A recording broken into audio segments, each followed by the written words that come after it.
You may have seen this translation product online a few times. Timekettle ดีมาก But how about a review of the product when the user isn't actually being paid for their review? Because around about 6 months ago, I was actually given a Timekettle. Now, I've always been skeptical of what this device says it can actually do. Hell, I think I've actually mentioned it in my previous videos. But I figured I would give it a go and see if it actually lived up to the hype. Spoiler alert.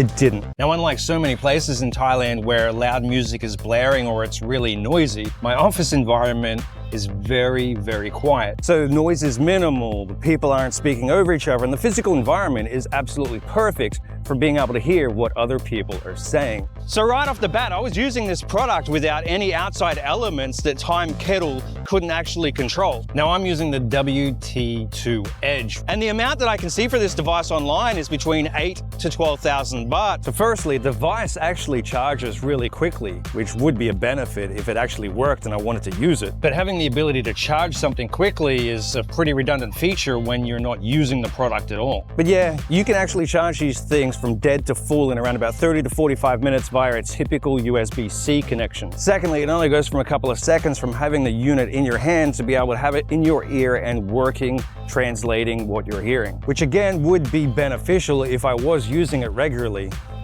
but I'm not.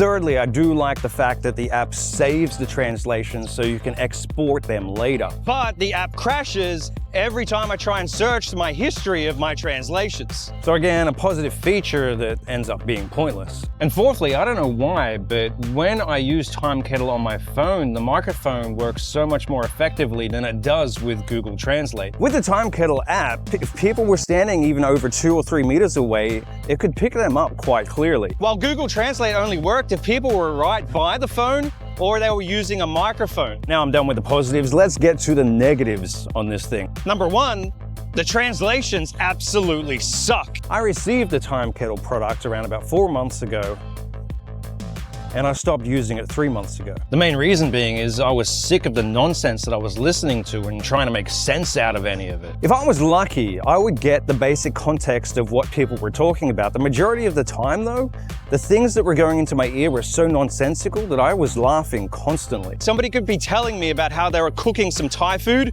and the app would be telling me how we need to get the Iranian government to inspect the toilets. Or someone complaining about like loud music on the bus to work, and the device telling me that we need to open more gambling dens. It was just absolute nonsensical crap. I mean, obviously if the translation device doesn't translate effectively, it's not a good product. But there are still major issues with this thing. For example, the delay from translation to actually hearing the words in your ear can take up to 30 seconds. Which isn't so bad when you're just listening to someone talk at you. But it's a real pain when you're actually participating in that conversation too, when you have to tell everybody when they ask you something to wait 30 seconds until you catch up with the conversation. And if you hadn't guessed, by the time that you actually do catch up, you're still thinking, what the hell are they talking about? And that voice delay also sucks if you're using it for presentations. Because when someone is referencing a slide during a presentation, it means that you're always getting the translation for the previous slide.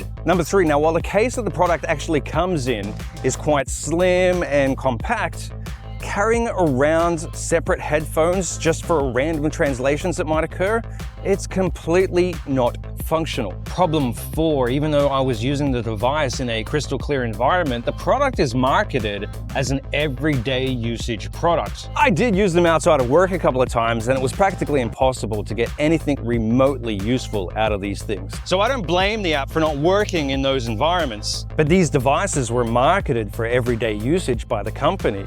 So they're the ones saying who should actually work in these situations, not me. And problem 5, it's not just translating Thai that sucks. I've used it in meetings when people were speaking Japanese and it was just as bad. The reality is that if you're in Thailand and you want to be able to communicate with people and you can't speak Thai, the still best option for you is to pull out your phone, open Google Translate, and type in what you want to say. Real-time translations in real-life situations just aren't feasible at present with devices like this. So lower your expectations, don't waste your money, and don't expect a device that all the paid sponsors are using only in the paid advertisements to change your experiences when traveling to Thailand. Final verdict, if someone's not giving it to you for free, Don't waste your money.